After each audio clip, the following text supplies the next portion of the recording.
It's interesting when you start thinking about one of the things that moves us and drives us as an organization. It is that we're dissatisfied. We're dissatisfied with the percentage of kids who grow up in our church and walk away and drop out of faith and drop out of Christianity. And we feel like we can't keep doing business as usual. We can't just ignore the fact that we have to fundamentally look at a lot of the systems and a lot of the programs and a lot of the curriculums and a lot of what we're doing. We've got to ask hard questions about what we need to do in the context of that to create a different kind of experience so kids walk away with a mobilized faith. It doesn't really matter which expert you talk to. If you talk to Fuller will say 50% of kids drop out of faith and walk away from Christianity when they go off to college. Lifeway, will tell you 60% or so drop out of faith. Barna will say 70%. And you say, who's right? Whose stat is really more accurate? I don't know, and I really don't care. When it comes right down to it, there's about 50, at least percent, that we lose by simply kids walking away and being disillusioned. And last year, we spent the entire day talking about the dials that we need to turn and the insights that we need to somehow put back in place so that they don't walk away. But the thing that concerns me even more than all of that is not the percentage of kids who walk away and drop out of faith. It's the percentage of kids, again, that never show up because they're growing up in culture outside the church. So as we recreate the model to keep the percentage of the 25% that are coming engaged with faith, we also have to think in terms about what kind of systems are we creating to build a different kind of ministry and to create a different kind of experience to reach the kids who are surrounding your church and surrounding your community and not going to church. But the thing that I think is important to think in terms of is that some of you in this room have realized that you're called to build relationships with the next generation on the front lines. And you've bought into this idea, this notion, that it's not about the program, it's not about the attendance, it's not how many people show up to something, it's how are you organizing your ministry in such a way so that the relationships go down deep and so that you have people connected with caring adults. We've been working with a kid for the last couple of years. As a matter of fact, a year ago, this next week, she tried to take her own life in New York. She's a girl that we've been working with. She comes out of a sex trafficking environment, and for us, it's been a traumatic journey because, if you've ever worked with someone who's really been broken by a lot of awful things in their life, it's just sometimes it's difficult to figure out if you're helping, if you're hurting, what really works. And this last summer at Big Stuff Camps, I'd gotten off a phone call with her talking through some stuff that she was struggling with and dealing with. And I remember going to bed that night, and I just couldn't sleep. And I wrote this down because I just wanted to remind myself. I just wanted to remind myself why this is important.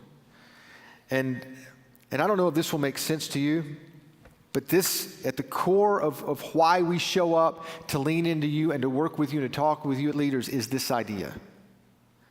And this is what I wrote down that night. I'm absolutely convinced that if every teenager had a place to belong and someone to believe in them, it could radically affect their faith and their future. I can't do that for every teenager. I can't even do it for very many, but I can do it for a few. Isn't there something fundamentally that says to you, this isn't about us having a better presentation, us having a better ability to communicate. At the core of this, there is a relationship that has to take place between a leader and a kid, or a leader and a teenager, and that relationship holds within it the key to the future and the faith of that kid, not simply because we know the right answers, but because we understand that God wired us for relationships to do life together. We decided to do something really unusual about 8 or 9 months ago. We decided that the role the small group leader plays in the average church is so important and so significant that we were going to spend our time and spend our energy organizing ideas around what that would look like and what that means and what that would be, to such a degree that we decided several months ago, before we hit Orange Conference, before we hit tour, we wanted to take some time to talk to you about why it's important to recruit leaders who understand that it's not about doing ministry to the multitude of the masses, but it's about doing ministry to a handful of people if we're going to change the stat that we feel like exists and indicates that so many are walking away and dropping out of faith. And it fundamentally, comes down to this one issue. And I hope you'll understand and agree with this, that what you do for a few will always have more impact than what you do for many. Somewhere along the way, we have created a role that she represents. Tell me your name. Gail. That Gail represents the role of a small group leader. I mean, sometimes we use the word teacher, sometimes we use the word leader, but in our world we use the word small group leader. That means that she has decided to invest in a few people over time, and that we have this core responsibility in our church to recruit people to do life with kids and teenagers. And we would say that's different than having a class.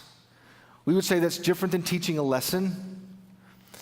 We would even say that one of the fundamental struggles has been over the last few years, we don't really know how to define this and clarify what this is sometimes when we're recruiting people to do it. But we know it's a critical part of discipleship. I even think it's important for a small group leader to know what they don't do before you can even start talking about what they do. Because what Gail has done is not simply be a parent. It's not really that. It's not even being a coach or a teacher. It's more than that.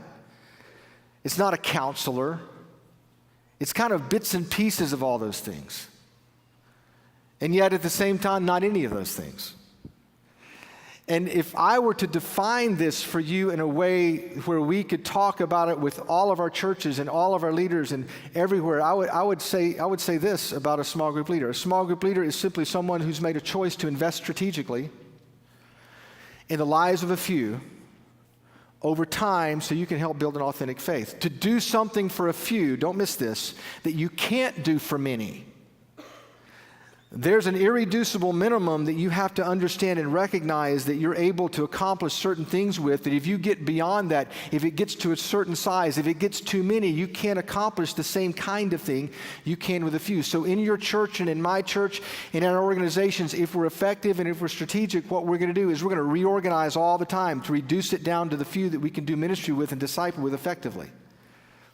Because if we let it get too big, if we let it grow too large in the context of relationships, it limits our potential to build authentic faith. So we have to be intentional about leaning in to the Gails of the world and other leaders and saying, we want to give you a few that you can be the custodian of for a period of years, to invest in them strategically. Why? Not just to make them better people, to help them have a better future. No, to hand them off a faith in a way that you couldn't hand them off the same way if there were a lot of people.